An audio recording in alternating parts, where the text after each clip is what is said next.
Well, hello, brothers and sisters, boys and girls, ladies and gentlemen, lads and ladesses, friends and neighbours.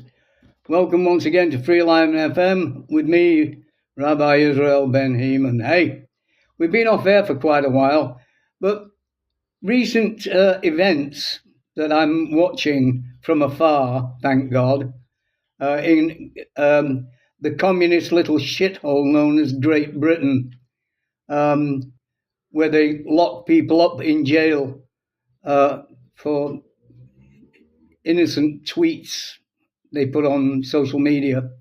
They've got a lady called Lucy Connolly locked up for almost 3 years for tweeting in anger after the murder of three little girls. She was very angry about it. She herself had lost her son some years before, and she basically said that all the immigrants in Great Britain should be deported and the hotels that had housed them should be burned down. Well, if they think that's an incitement to violence, I think there's something wrong with their brains. This is a woman who is distraught at the loss of her own child, and she reacted angrily.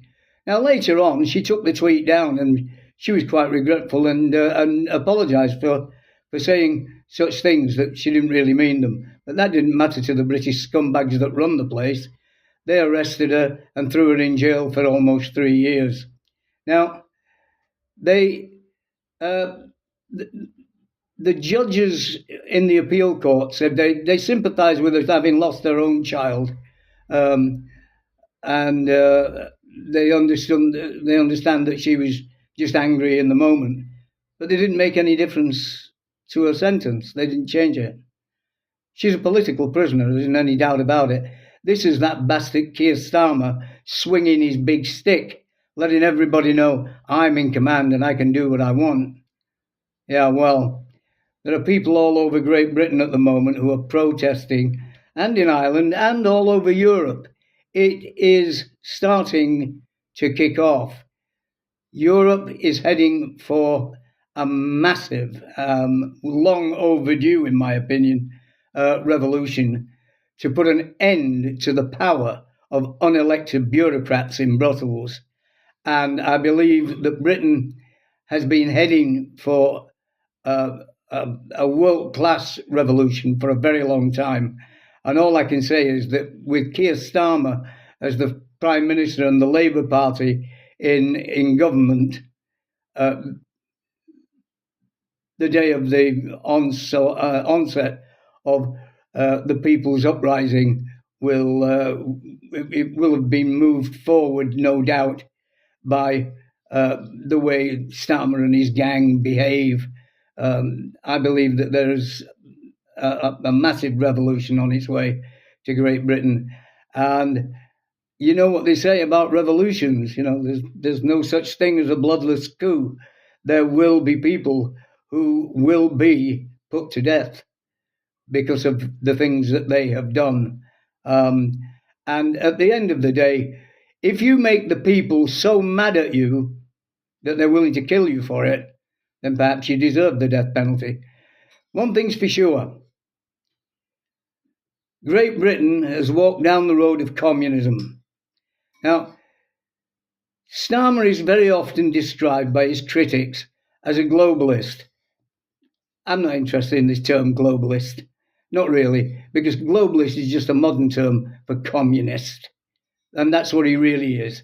Britain is a communist state. Free speech has gone right out the window. A guy preaching the gospel of Jesus Christ at the side of the road, along come the police, put him in handcuffs and throw him in jail for preaching the gospel of Jesus Christ. But if the Muslims come out and block the street, cars can't get down the street, pedestrians can't get down the street, they block the whole road while they're holding their prayer service, they leave them alone. Isn't that amazing? This is in Great Britain, where they say freedom of speech was born. Yeah? Well, it's where freedom of speech has now died. That's for certain. What can the British people do?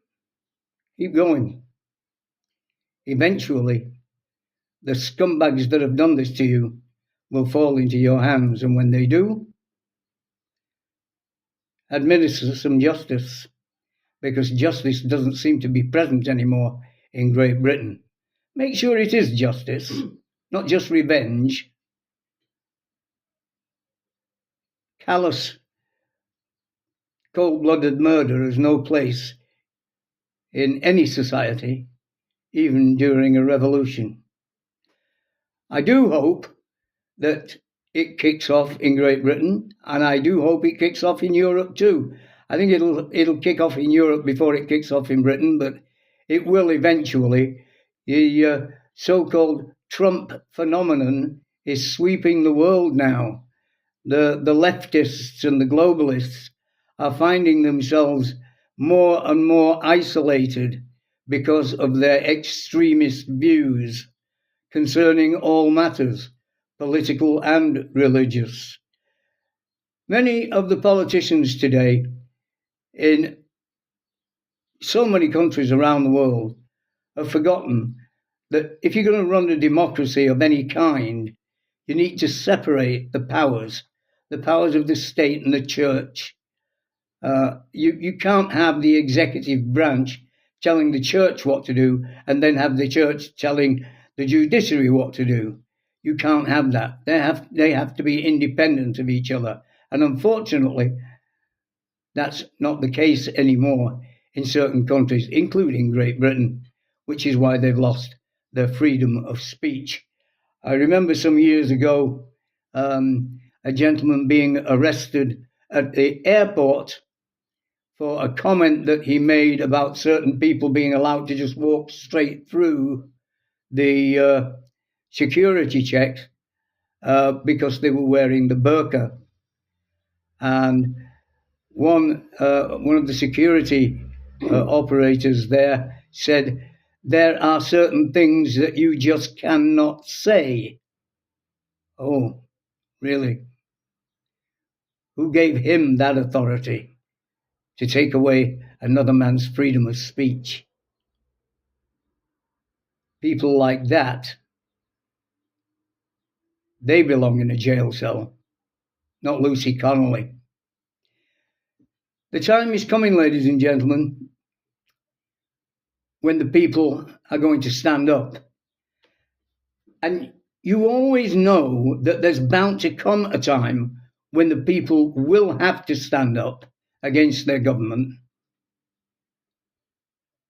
Because the moment the government gets into power, the first thing they want to do, if they have skullduggery in their heart, is they take away the people's guns.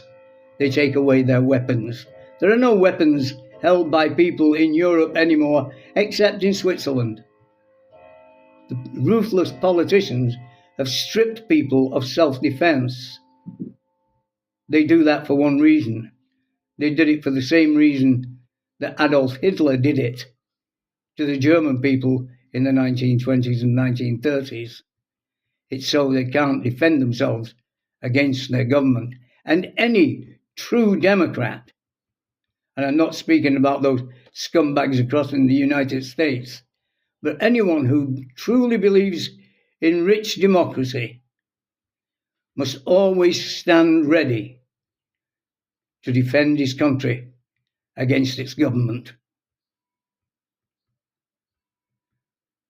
That's the end of my little rant for now.